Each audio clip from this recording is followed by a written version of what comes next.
Kuteb ethnic group in Taraba State is calling on President Bola Tinubu to put an end to the incessant attacks by bandits in their communities. The people are also calling on the president to provide adequate security for them as suspected bandits continue to unleash terror in various Taraba communities, killing several and displacing thousands of people in their communities. Within the state, the recent attack took place in Rikwense, where 25 persons, including women and children, were killed in cold blood.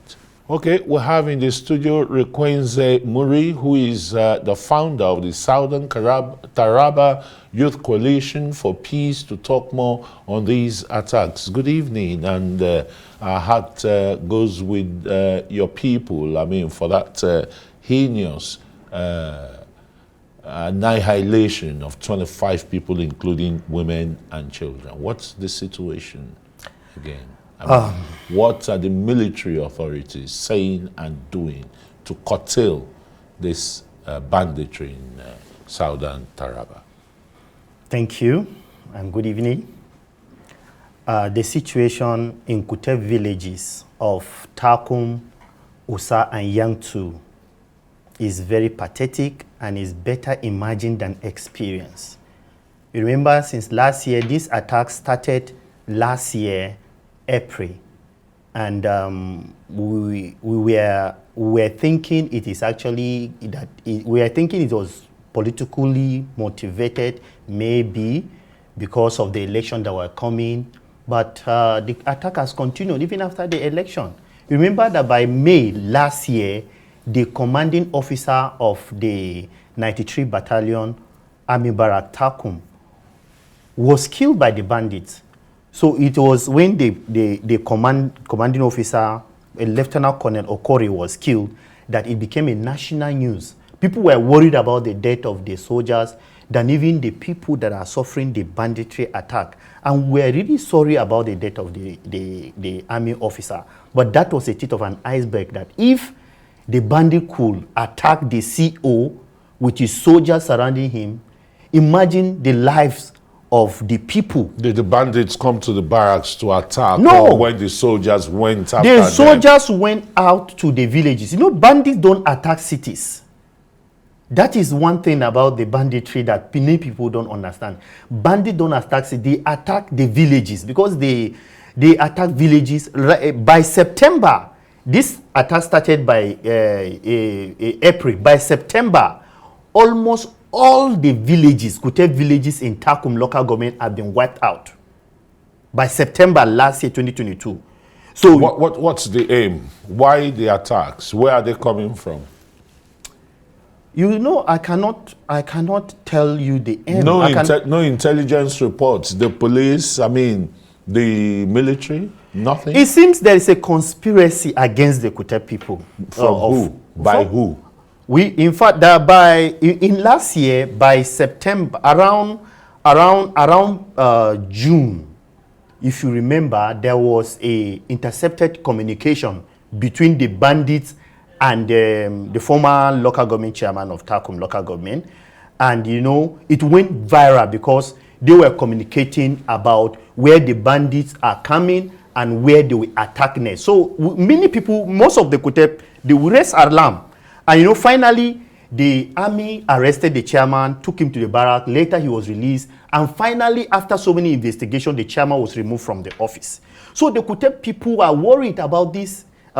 So the chairman of Takum local government, Shiban Tikari, was collaborating with the bandits. With the bandits, according to the audio message that we had, phone conversation, talking about where the bandits were come and where they will attack next. This is in public. And the military didn't go after, using that cogent information, didn't go after the bandits. Remember that even the military, the commanding officer of the 93 Battalion, if we say the military didn't go after, they were not being fair with the military. The military went after the bandit, but it seems the power of the bandit is much. That is why we are appealing to Mr. President to look at the situation. If a CEO of the barrack is being killed in that manner, then what about the situation of the people? That is why right now, as we speak, more than 80 communities of Kuteb in Usa, Yangtu, and Takum have been wiped out. And now we have about 300,000 IDPs in Kuteb land, 300,000. And right now, the crisis consumes more than 300 people that are reported dead. So it's a pathetic situation. And there seems to be conspiracy of silence over what is happening, the magnitude of what is happening in Kuteb land. And we are worried. We are very worried because there are other bandits attacks other places, but those ones seem to get media attention. But the one in Taraba, the one in Kuteb land, there is no much attention to it, and our people are suffering. And right now, you will see that the food, most of the bandits destroyed the farm, destroyed the food that these farmers store, and right now there is no even food to feed the IDPs. And you know, we thank God that God gave us the new governor is a military officer, military intelligence officer, and we know that by his profession he may do better than the former governor, because the former governor, while this thing were going on and we were crying, you remember the former governor came on air to say that there is no any attack in Takum. We're very worried. But now that the new governor came and he decided not to talk, he wants to act.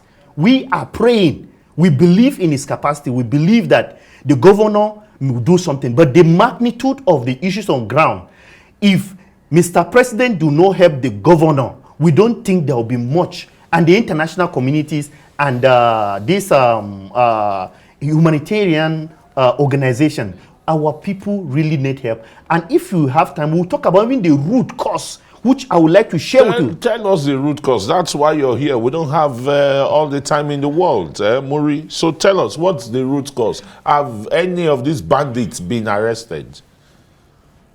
That is the question. If I last 2 weeks, is it 3 weeks ago, when there was bandit attack in Jinwa, and our youth went to protect the community. But at the end of the day, the people that were arrested by the soldiers end up to be the youth that are protecting their own communities. That is the irony of the issue. So what are they arrested for? They were arrested because they caught them with gun. And they say we're protecting our community, but no, he said no, it's only soldiers that should have gun to protect you. And you know that, and up to now as I speak to you, those youth that were arrested in Jinwa village by the army are still in army custody. Detention. Yeah, they are still in detention. But the cause of the problem in Takum, way back in 1996, when Takum, Usa local government was created out of Takum.